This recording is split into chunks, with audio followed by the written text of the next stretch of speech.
नमस्कार, मी गौरी सूर्यवंशी. एस मराठी मध्ये आपलं स्वागत. वळूया आजच्या बातमीकडे.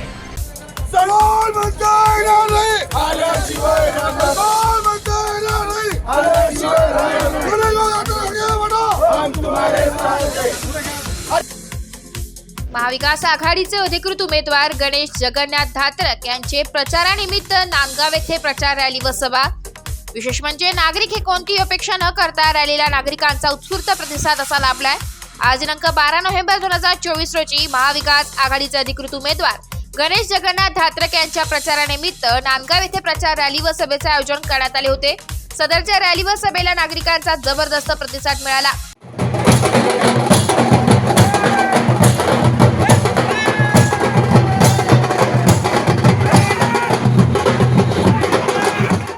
विशेष म्हणजे नागरिक हे कोणतीही अपेक्षा न करता रॅली व सभेमध्ये स्वयंस्फूर्तीने सहभागी झाले होते. रॅलीची सांगता शिवाजी चौक येथे सभेत झाली. सभेची प्रस्तावना ॲडव्होकेट सुधाकर मोरे यांनी केली आहे. संतोष बळीत, विठ्ठल नलावडे, संजय कटारिया तसेच संतोष गुप्ता यांची पत्नी गुप्ता भाभी यांची भाषणे झाली. उमेदवार गणेश भाऊ धात्रक यांनी नांदगाव तालुका भयमुक्त व भ्रष्टाचार मुक्त करण्यासाठी मला निवडून द्या असे भावनिक आवाहन केले. त्याचप्रमाणे गुप्ता भाभी यांनी निर्लज्ज व खोटे राजकारण करणाऱ्यांना या निवडणुकीतून पाडा व गणेश भाऊ सारख्या सच्च्या व्यक्तीस निवडून द्या असे आवाहन केले. मुलांचं भविष्य, तुमच्या प्रत्येकाच्या मुलांचं भविष्य इतकं म्हणजे खालच्या स्तरावर जाईल. हे काय तुम्हाला हे आज पैसे भेटतील.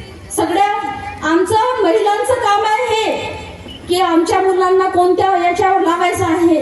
आणि हे इतकं म्हणजे हे घाणेरडं राजकारण आहे की तुमच्या मुलांना तुम्हाला पैसे बघितलं असं आम्ही फिरत असताना लोक हसतात, आम्हाला कोण स्वतःहून असं करतात त्याच्यावरनं आमचं वातावरण काय तुम्हाला पण मीडियाला कळतंय. आणि जनतेचं प्रेम आहे. जनतेचं महाविकास आघाडीवर, उद्धव साहेबांवर, शरद पवार साहेबांवर किंवा राहुल गांधींवर एक विश्वास आहे. त्या विश्वासाचंच प्रतीक म्हणून आज मी महाविकास आघाडीचा उमेदवार झाल्यानंतर जनताच आम्हाला उचलून धरत आहे. जनतेचंच प्रेमापोटी आज एवढं वातावरण दिसतंय. जनतेचं प्रेम. व्यासपीठावर महेंद्र बोरसे, सुधीर पाटील, नाझीम शेख, काशी भाऊ मोरे, सुनील पाटील, श्रावण आढाव, रतन सोनवणे, मनमाड बाजार समितीचे आलेले सर्व संचालक, मनमाडचे सर्व नगरसेवक, पदाधिकारी, महिला आघाडीच्या सदस्या व अन्य महाविकास आघाडीचे सर्व पदाधिकारी, हजारो पुरुष व महिला हजर होत्या. सभेचे सूत्रसंचालन ॲडव्होकेट सुधाकर मोरे यांनी केलंय. एस मराठी न्यूज साठी प्रतिनिधी विजय बडोदे, नांदगाव. अशाच नवीन ताज्या घडामोडी जाणून घेण्यासाठी आमच्या एस मराठी न्यूज चॅनेलला लाईक करा, शेअर करा, सबस्क्राईब करा आणि बेल आयकॉनला क्लिक करायला विसरू नका.